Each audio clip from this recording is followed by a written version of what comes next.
So in this video, I'd like to introduce you to Benjamin West, who is a kind of art celebrity of the colonial period. And just to be clear, by the colonial period, I mean from the founding or the first permanent British settlement in 1607 until the time that the Declaration of Independence was signed in 1776. And we've already looked at some colonial art, for example, the freak portraits. But what I think you'll see with Benjamin West is work that is radically different and at a much higher skill level. And part of this comes from the fact that although Benjamin West had very humble beginnings in the colony of Pennsylvania, where his parents were innkeepers, he will leave the colonies. He will go to Europe, first spending time in Rome, and then settling in London, where he will help to found the Royal Academy. He'll also become its president in 1792. And yes, even though we claim him as an American, he was the painter for King George III during the American Revolution.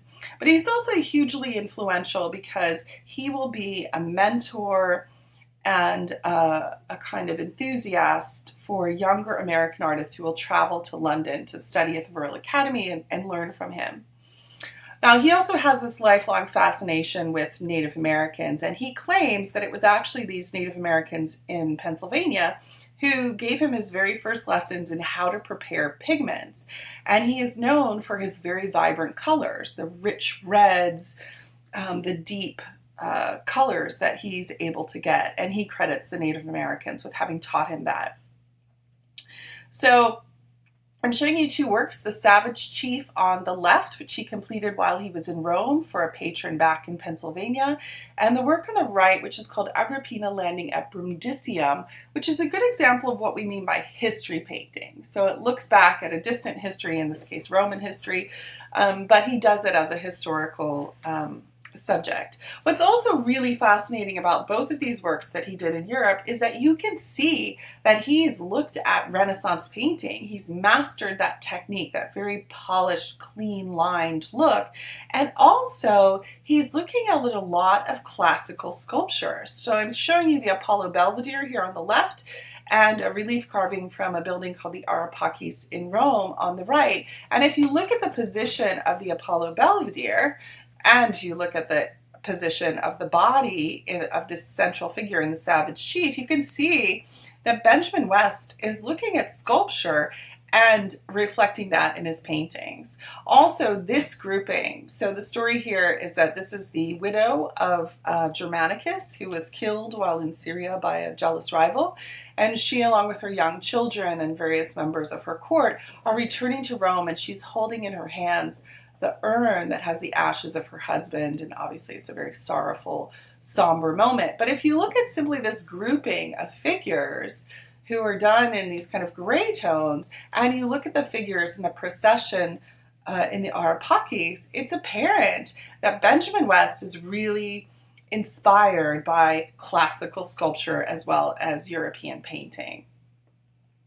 What he also does that's quite exceptional is he takes that genre of history painting and he makes the very first kind of contemporary history painting. So typically when we said history paintings, we mean things from long ago, Roman, Greek stories, that sort of thing. But the radical risk, really, that Benjamin West takes is that he creates a story that had happened just, 15, 20 years earlier, with his work called The Death of General Wolfe, completed in 1770. And what this depicts is an episode from the French and Indian War, which was fought from 1754 to 63, in which the British siege the French at Quebec City. It's a battle that's known as the Battle of the Plains of Abraham. And they briefly capture the city, but there are losses on both sides. Both the French as well as the English generals are killed, although we know in the end that the British will prevail. So this work was shown in London in 1771, and it was initially controversial, and ultimately it became kind of a huge success, and people accepted this idea of history painting could also be contemporary. But also what's important is that although these people are dressed as more or less contemporary to the time of Benjamin West, We also see this sense of sacrifice that is similar to images that we often see of Christ being lifted down off the cross. So if you notice the position of the body of General Wolfe, it's as though he is a martyr for his cause, the British cause, in the same way that Jesus was a martyr for his belief system. What's also interesting is that most of the men who are featured here at the death of General Wolfe were not actually there. Only about 4 or 5 people were actually present at his death. And the others, because many of them are actual portraits, are individuals who very likely paid about £100 sterling to be included in the work. There's also this one very interesting figure who stands between the British soldiers and this Native American figure. And of course, the Native American figure is a recurring theme in the work of Benjamin West. He loves their look, their fashions, the patterns, the textiles, all of that, the colors really intrigue him. But notice this man who is between the Native American and the British soldiers. His name is William Johnson, and he is partially in native garb. And it's interesting that he's kind of the in-between figure, because he was in fact the superintendent of Indian Affairs. He was married to a Mohawk woman, and he was responsible for helping convince the Native Americans to join the fight with Britain against France.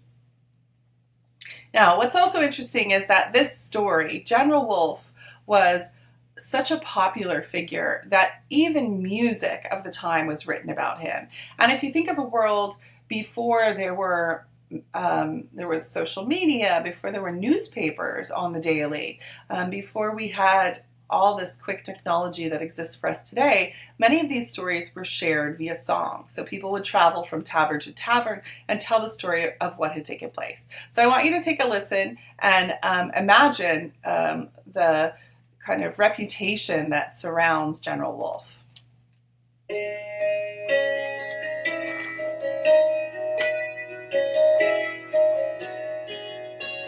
Cheer up your hearts, young men, let nothing fright you. Be of a gallant mind, let that delight you. Let not your courage fail till after trial, nor let your fancy move at the first denial. One day a gallant youth did cross the ocean to free America from her invasion. He landed at Quebec with all his party, a city to attack, both brave and hearty.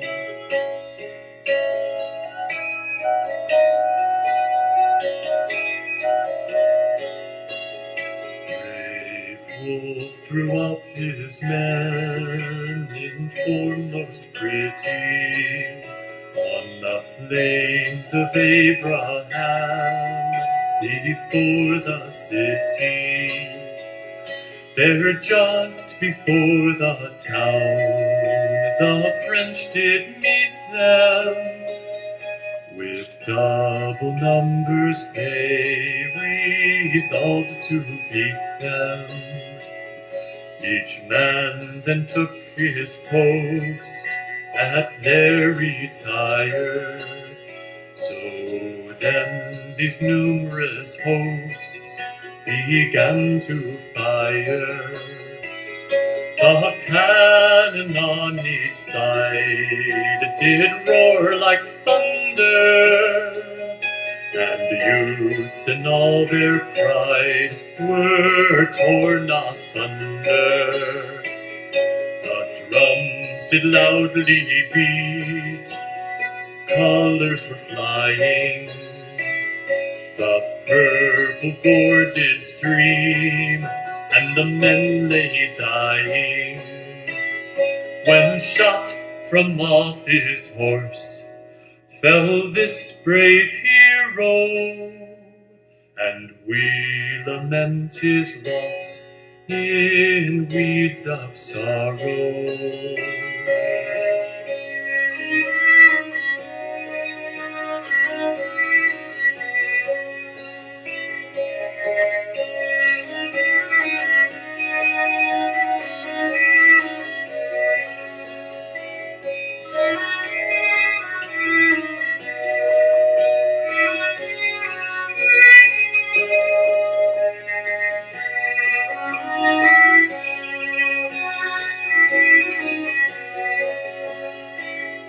The French began to break, their ranks were flying.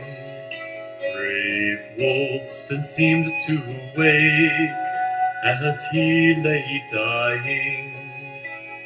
He lifted up his head while the guns did rattle, and to his army said, "How goes the battle?" His aide-de-camp replied, "'Tis in our favor. Quebec with all her pride, we soon shall have her. She'll fall into our hands with all her treasure." "Oh, then," replied brave Wolfe, "I die with pleasure."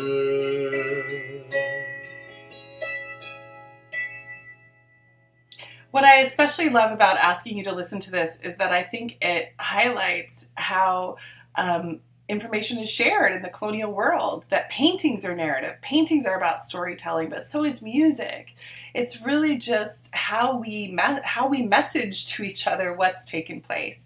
I also like the parts where you know that he's shot from off his horse, and I think the ending is quite interesting, where he asks how the battle's going. They tell him it's in their favor, and then he says that he dies with honor. So he's this great kind of hero who dies for his cause, which makes that analogy with the figure of Jesus, the martyr figure, so much stronger.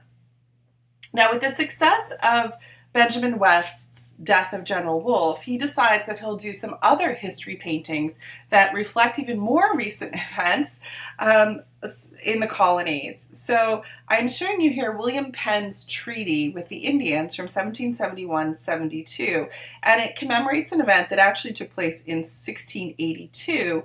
And William Penn, who is obviously the founder of the colony and later state of Pennsylvania, was a Quaker. Now, Quakers are also Christians. They're a brand of Protestantism, but they have some slightly different beliefs in that they think all members are equal. Both men and women could preach in a Quaker meeting house.